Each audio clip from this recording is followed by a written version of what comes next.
Lahat ng pasahero ko mula 9:00 ng gabi hanggang 3:00 ng madaling araw, pinagcha-chat ko ng ganyan. Wala na akong shower cup, pagmamahal na lang ang meron. Mas maselan talaga ang lalaki kaysa sa babae kasi 3 sa mga in-accept ko nag-cancel, puro lalaki yon. Gusto titi kahit wala ligo, ayaw shower cup wala. Aray!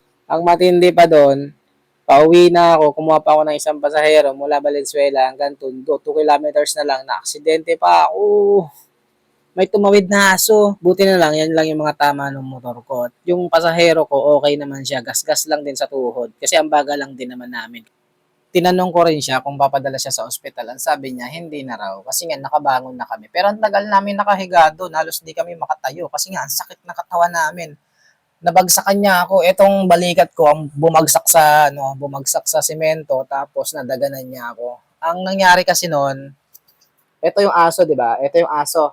Pagtawid ng aso, paparating ako, sinalpo ko ngayon. Kaya ang nangyari, bumagsak kami. Eh, ang baga lang din naman namin. Kaya, hindi kami gaano nagkaroon ng fracture. Ganun lang. Eto, nasira yung Freedcon. Ayan, natanggal lang yung cover, pero okay pa naman yung unit. Hindi naman nasira. Natanggal lang pala yung cover, hindi naman nasira. Kasi dapat ganito yan, no? May cover yan eh. Ayan, no? Gumasgas siguro. Hindi ko na napansin kasi litong-lito ako nun eh. Ang dami rin tumulong sa amin. Tinatanong kami kung okay ba kami, kung papatawag ng ambulansya, o diretso na sa morgue.